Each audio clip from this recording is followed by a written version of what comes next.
Ya, selamat pagi Bapak Ibu yang terkasih dalam Tuhan. Kita mulai ya saat teduh kita pada pagi hari ini. Kita mau berdoa dulu ya. Bapa kami di surga, terima kasih Tuhan buat pagi ini Tuhan. Kami boleh bertemu kembali Tuhan di dalam saat teduh ini Tuhan.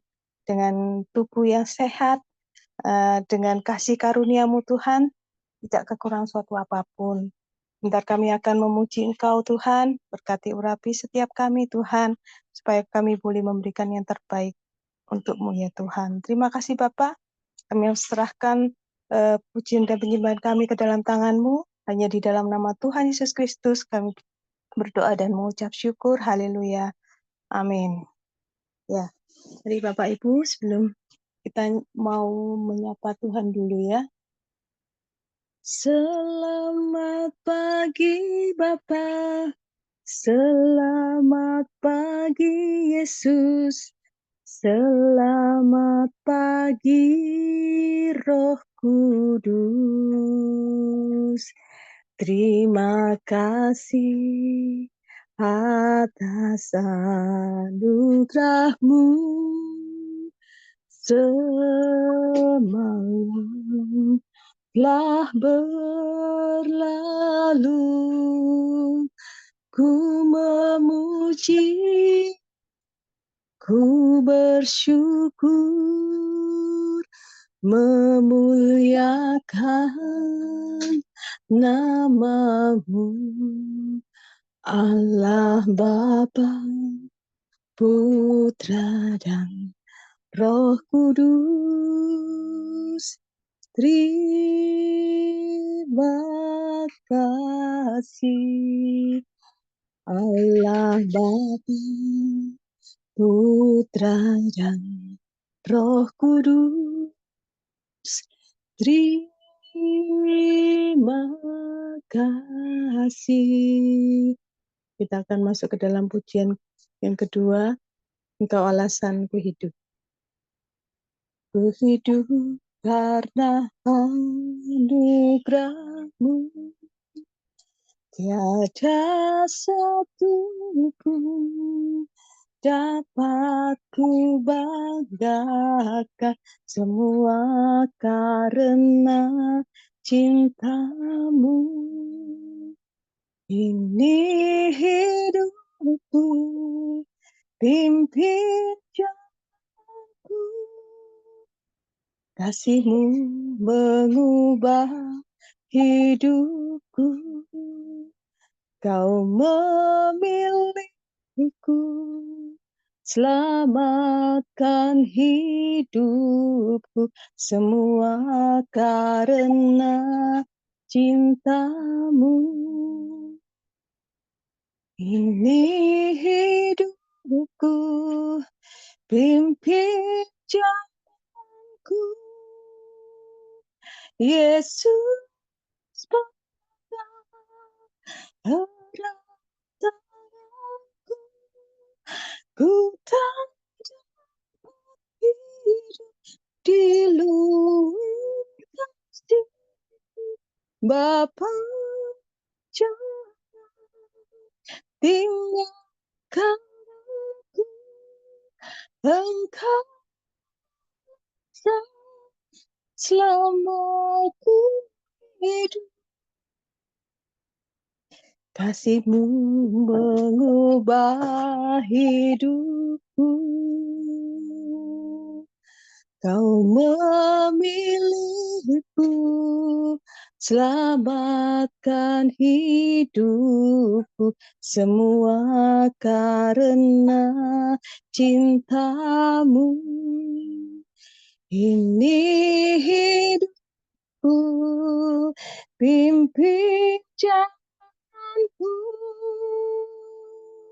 Yesus pegang erat tanganku, ku tak dapat hidup di luar kasih-Mu Bapa.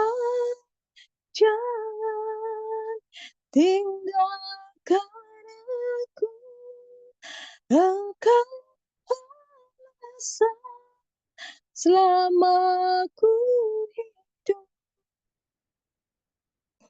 Yesus, pegang erat tanganku, ku tak dapat hidup di luar kasih Bapa. Jangan tinggalkan aku, Engkau selama ku hidup. Engkau selama ku hidup. Engkau selama ku hidup. Haleluya, amin. Mari kita bersatu dalam doa. Bapa kami di surga, terima kasih Tuhan buat pagi ini Tuhan. Sebentar kami akan mendengarkan sebagian dari firman-Mu Tuhan yang akan disampaikan oleh hamba-Mu Pak Titus. Kiranya Tuhan mengurapi Pak Titus Tuhan, sehingga apapun yang disampaikan Tuhan semuanya berasal daripada-Mu. Terima kasih Tuhan, juga urapi setiap kami ya Bapa, supaya kami boleh menerima firman-Mu Tuhan, dan boleh melakukan di dalam kehidupan kami. Terima kasih Bapa, kami mau serahkan sesi sharing pada pagi hari ini ke dalam tangan-Mu.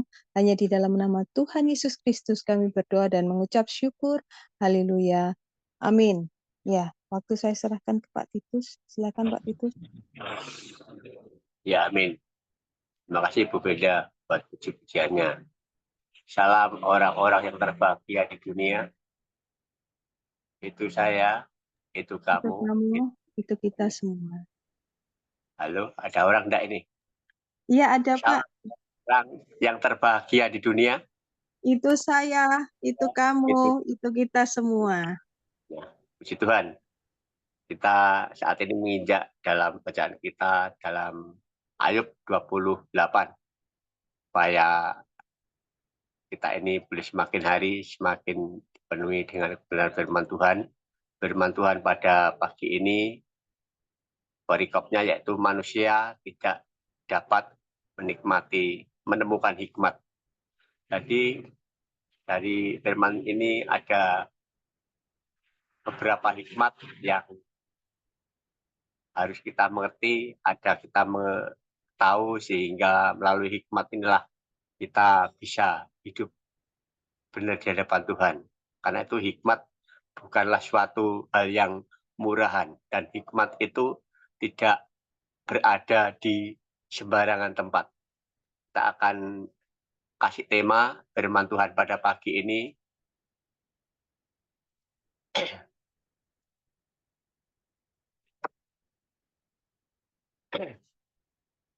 Kebijaksanaan di dalam menjalankan tugas itu harus perlu hikmat.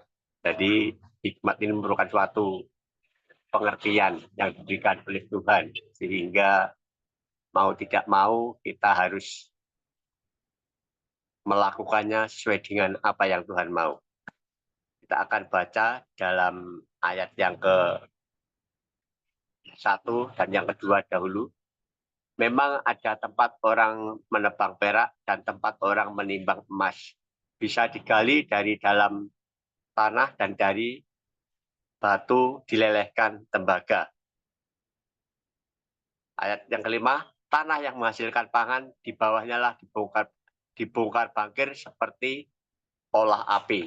Ini bagaimana itu cara-cara untuk orang yang mencari sesuatu supaya memperoleh apa yang harus didapatnya. Sehingga sesuatu itu bisa dicari di suatu tempat seperti permata ataupun besi ataupun benda-benda yang lainnya, hasil bumi, itu semuanya bisa didapat.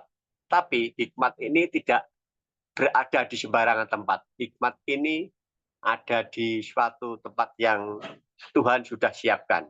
Sehingga kita tidak sembarangan untuk memperoleh hikmat itu.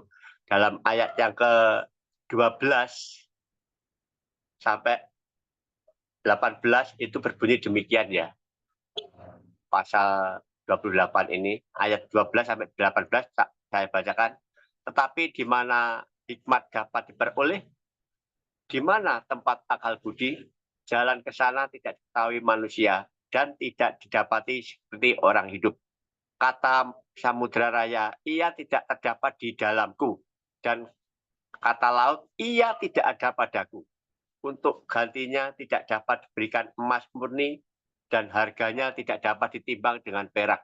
Ia tidak dapat dinilai dengan obor emas ataupun dengan permata kirospras dan yang mahal ataupun dengan permata laskurit. Tidak dapat diimbangi oleh emas ataupun kaca, ataupun ditukar dengan permata dari emas tua. Baik giwang, baik hablur, tidak terhitung lagi. Milikilah hikmat adalah lebih baik daripada mutiara. Ayat 19, permata tersebut Ethiopia tidak dapat mengimbanginya. Ia tidak dapat dinilai dengan emas murni. Nah, itulah perbandingannya antara hikmat dengan harta apa yang di bumi yang dianggap suatu kemewahan. Itu kalau dibandingkan, itu tidak ada apa-apanya dan tidak ada nilainya. Tetapi hikmat yang dari Tuhan ini benar-benar memiliki suatu tempat yang luar biasa, memiliki suatu nilai yang luar biasa. Sehingga ayat 20 itu dikatakan, di dalam ayat 28, ayat 20 dikatakan, hikmat itu dari manakah datangnya? Atau dari akal budi, dari manakah tempatnya? Ini suatu pertanyaan yang harus kita renungkan, yang harus kita sikapi bagaimana hikmat ini harus kita dapat. Sehingga Salomo sendiri saat dipilih Tuhan untuk membangun rumah Tuhan ataupun untuk membawa suatu bangsanya ini tidak sembarangan. Tetapi dia meminta hikmat, kekayaan tidak diminta. Segala apa yang di dunia itu tidak meminta. Tetapi Tuhan, Salomo hanya minta hikmat. Sehingga betapa berharganya, betapa pentingnya, betapa sungguh luar biasa hikmat itu. Sehingga Salomo tidak minta tetek bengek, tidak minta apapun kecuali hikmat. Tapi dibalik dari hikmat itu semuanya, Tuhan memberikan suatu hal yang luar biasa. Jadi coba kita mari mau buka di dalam Amsal 24 ayat 3 dan 4. Tolong bisa salah seorang membantu bacakannya. Amsal 24 ayat yang ketiga dan 4.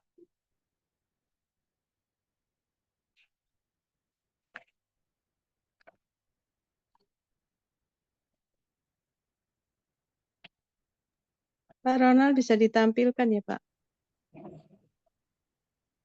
Ya, Amsal 24 ayat 3 dan 4.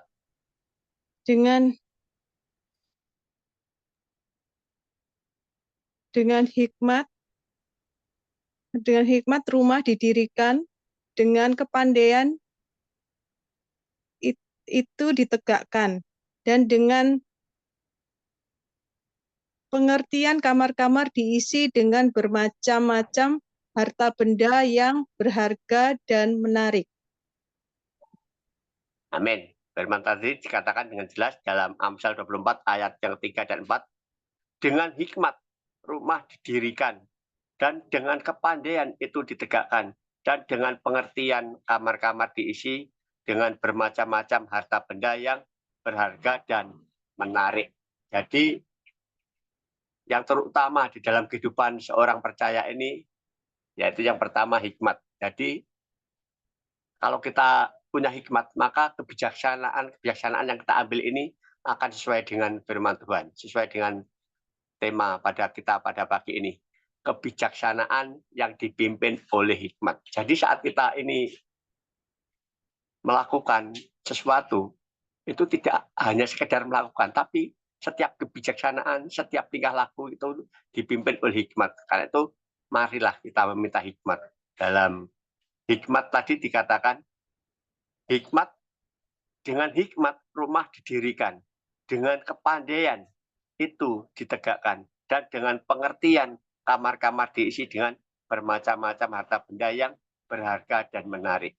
Jadi yang pertama di saat kita ini melakukan sesuatu, kita harus minta hikmat daripada Tuhan. Sehingga melalui hikmat inilah kita boleh memperoleh. Dan hikmat itu tidak ada di sembarang tempat. Tapi hikmat itu tersembunyi. Dia diberikan hanya kepada orang yang benar-benar mau mencari Tuhan.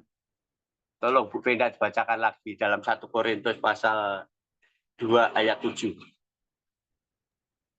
Ya. 1 Korintus pasal 2 ayat 7. 1 Korintus pasal 2 ayat 7. Ya. Karena ini minta tolong di-share.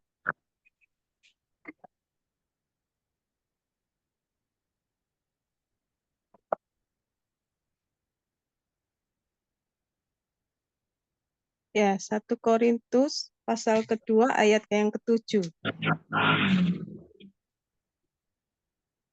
Tetapi yang kami beritakan ialah hikmat Allah yang tersembunyi dari rahasia yang sebelum dunia dijadikan telah disediakan Allah bagi kemuliaan kita. Amin. Jadi hikmat ini tidak diberikan kepada sembarangan orang. Jadi hikmat ini suatu rahasia yang hanya diberikan kepada orang-orang yang benar-benar ingin mendapatkannya. Karena itu hikmat yang dari Tuhan ini harus kita pelihara, harus kita terapkan dengan baik dan benar. Di saat kita memiliki hikmat, maka kebijaksanaan yang kita lakukan ini akan sesuai dengan cocok apa yang Tuhan mau. Karena itu firman tadi dikatakan dalam 1 Korintus 2 ayat 7, tetapi yang kami beritakan ialah hikmat Allah yang tersembunyi dan rahasia. Yaitu, hikmat ini tersembunyi dan rahasia. Ini diberikan kepada saudara dan saya supaya kita ini benar-benar menjadi orang yang luar biasa di depan Tuhan. Karena itu tangkap hikmat yang diberikan Tuhan. Bagaimana supaya kita ini memperoleh hikmat? Kita harus takut pada Tuhan. Firman Tuhan dikatakan permulaan hikmat adalah takut akan Tuhan. Yaitu pada pagi ini, siapa orang-orang yang takut pada Tuhan itu adalah saudara dan saya. Sehingga pada pagi ini Tuhan akan memberikan sesuatu yang rahasia ini diberikan kepada kita. Yaitu hikmat yang daripada Tuhan ini akan membawa kita kepada suatu hal yang luar biasa. Apa dampaknya dari hikmat tadi?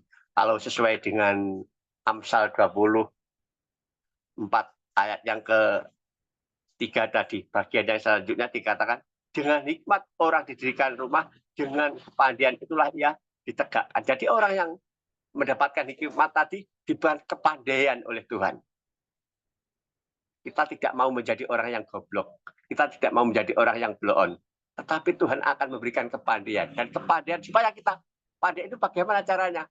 Ya kita belajar firman Tuhan seperti ini. Tuhan akan memberikan pengertian, memberikan kepandaian. Dan orang yang tidak mau baca firman Tuhan, pasti tidak akan ngerti akan isi kebenaran firman Tuhan. Tujuan Tuhan itu apa kepada kita. Tapi pada pagi ini kita tiap pagi merenungkan firman Tuhan, Tuhan akan mengisi pikiran-pikiran kita yang najis diganti dengan pikiran-pikiran yang berkenan di hadapan Tuhan. Karena dalam firman Tuhan ini ada hikmat, ada pengertian, ada pewahyuan, ada tuntunan untuk bisa mengenal siapa Tuhan yang sebenarnya. Yang pertama tadi, supaya kita ini bisa menjalankan aktivitas kita ataupun ide-ide yang kita inginkan, maka yang pertama ada hikmat, yang kedua ada kepandaian, dan yang ketiga ada pengertian. Ayat yang keempat,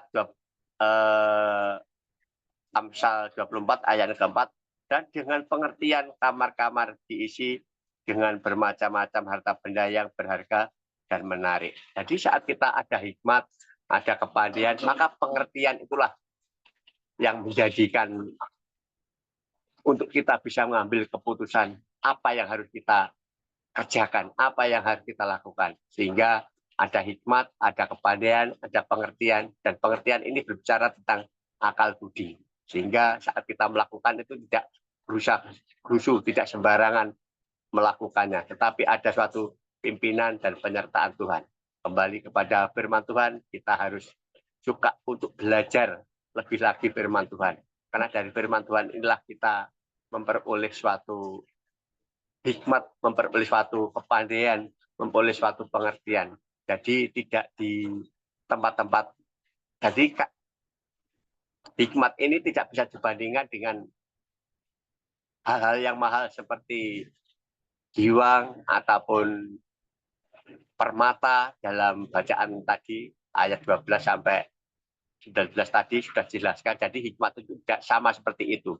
Tidak ada yang bisa membandingnya. Hikmat ini lebih tinggi nilainya. Dan itu harus kita miliki. Demikianlah renungan pada pagi ini supaya boleh menguatkan dan meneguhkan kita agar kita melaksanakan kebijaksanaan ini berdasarkan hikmat, bukan kehendak kita, bukan hanya untuk kesenangan hawa nafsu sementara kita. Karena hikmat ini bernilai suatu kekekalan. Terima kasih, Tuhan memberkati. Ya, amin. Terima kasih Pak Titus, Tuhan memberkati. Luar biasa ya firman pagi ini ya. Kita diingatkan kembali bahwa permulaan hikmat adalah takut akan Tuhan ya. Kita mau kembali lagi bahwa permulaan hikmat kita bisa dapatkan kalau kita takut akan Tuhan. Ya puji Tuhan ya, pagi ini saya juga diingatkan. Dan juga waktu Pak Titus tadi ngomong hikmat kebijaksanaan, saya jadi ingat pasal keempat ya dari Pancasila, kerakyatan yang dipimpin oleh hikmat kebijaksanaan. Jadi saya berpikir bahwa yang menyusun sila-sila dari Pancasila ini kan pastinya orang yang pintar ya. Jadi ahli bahasa pun mengerti bahwa hikmat kebijaksanaan ini yang penting ya di dalam memimpin rakyat Indonesia. Jadi hikmat ini memang benar seperti Pak Titus bilang ya, nilainya tidak ternilai dengan harta benda apapun juga. Saya juga disadarkan pagi ini melalui firman ini bahwa hikmat itu tidak bisa dinilai dengan harta benda atau apapun. Sehingga Raja Salomo rupanya memahami ya bahwa hikmat itu tidak bisa disetarakan dengan harta, sehingga dia meminta sesuatu yang lebih dari harta kepada Tuhan. Dan Salomo mendapatkan semuanya. Luar biasa firman pada pagi hari ini. Terima kasih Pak Titus. Selanjutnya kita mau doa bangsa dan negara. Saya minta tolong Pak Erik ya, bisa untuk memimpin doa bangsa dan negara. Silakan Pak Erik.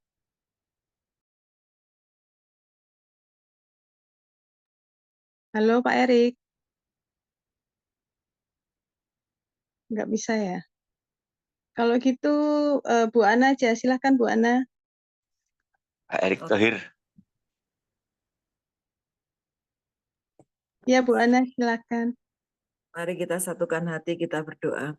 Bapak yang baik, terima kasih Tuhan buat pagi hari ini. Kami sudah mendengarkan sebagian dari firman-Mu Tuhan, dan pagi ini kami sepakat berdoa untuk bangsa kami cinta Indonesia. Kiranya Kau berikan rasa aman sentosa untuk bangsa ini Tuhan. Bahkan Tuhan, kalau ada peralihan kepemimpinan, kiranya Bapak Presiden yang baru nanti Tuhan lebih baik dalam segala hal Tuhan dari pemimpin sebelumnya Bapak. Berikan hikmat-Mu agar bisa memimpin bangsa ini dengan penuh rasa takut Engkau Bapak. Terima kasih Bapak, biarlah kesejahteraan itu selalu ada dalam bangsa kami, sehingga kami balik-balik nih piye aman, tentram. duit tanggung jawab ngono lho. Terima kasih Bapak. Kami sudah berdoa dan mengucap syukur di dalam nama Tuhan Yesus. Haleluya. Amin. Ya silakan Pak Ronald. Ya, kita masuk saling mendoakan ya. Waktunya 10 menit. Silakan.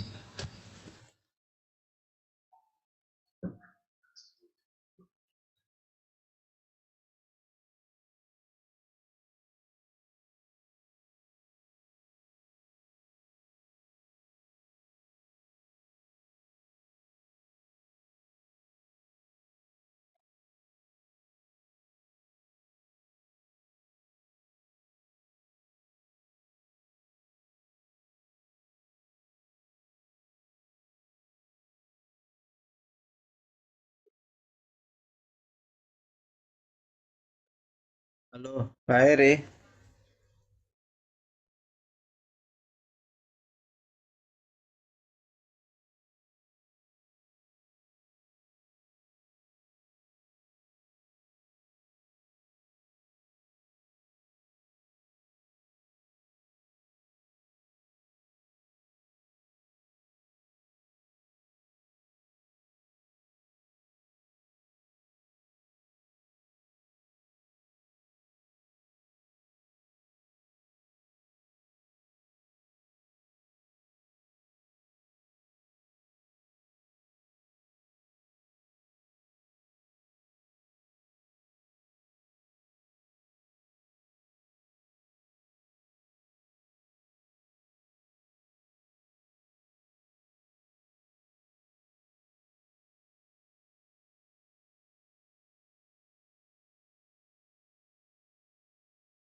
Shalom.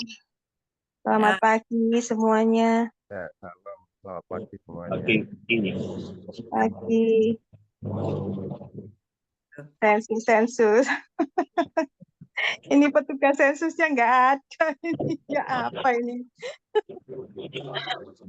Oh ini Oma ini luar biasa nih. Hari ini Oma tetap ya sama kita ya Oma. Oma? Oh ya, Oma. Oma. Suaranya kok nggak keluar Oma?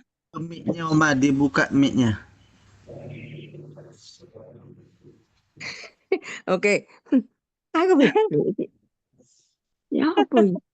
Semangat, Oma. Semangat Oma. Ya udah ya Haruslah. kita sebelum menutup Itu kita apa tuh ini jadi? Susah tadi kita mau ketemu. ya dulu ya Oma. Ikut Ya, ya oke. ya Oma. Mm-mm. Oke. Dibuka mute-nya Pak Ronald. Ayo ya, semangat ya. Keluarga saat teduh. Be strong the Lord. Be strong in the Lord. Om baik.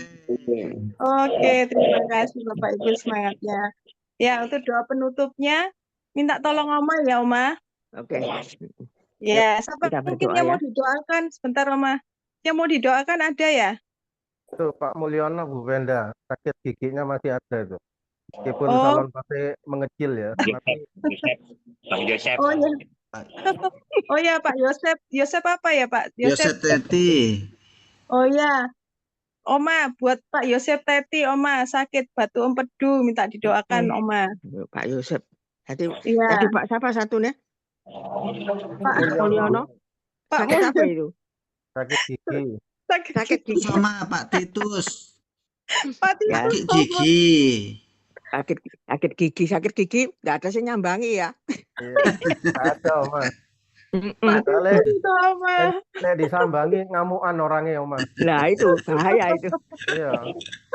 Aku pernah mau disawat jus ya Oma. Nah itu soalnya gregetan. Jadi soal ayam geprek gak apa-apa ya Pak Daniel ya. Nah, Iya, nggak itu apa-apa. lain itu. Disawat jus ya. Kalau disawat ayam geprek itu lain. Lain. Itu berkat itu. Nah, itu Oma. Ya, yuk ya kita berdoa ya. Sama Siska ya Oma, anaknya Pak Yusuf Oma, sakit kanker Oma, kanker. Oh iya. Iya, Apa? anaknya Pak Yusuf Oma. Oke. Iya. Yuk kita berdoa ya.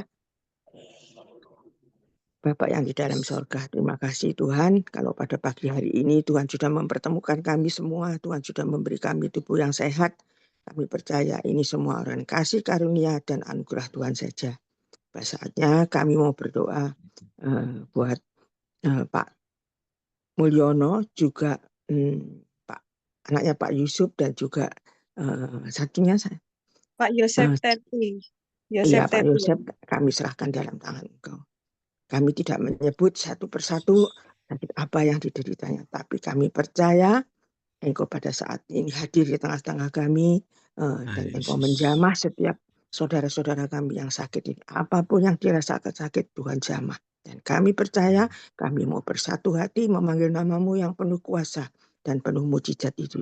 Dan hanya di dalam nama Tuhan Yesus, kami usir segala sakit penyakit yang ada pada saudara-saudara seiman kami ini. Tuhan, Engkau jamah, Engkau sembuhkan.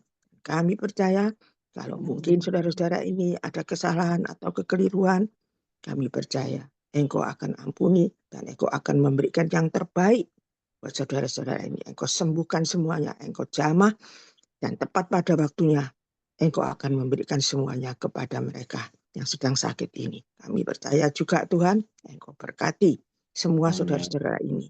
Engkau cukupkan segala kebutuhannya, dan apapun yang diperlukannya Tuhan akan siapkan dan sediakan semuanya. Terima kasih ya Tuhan, terima kasih.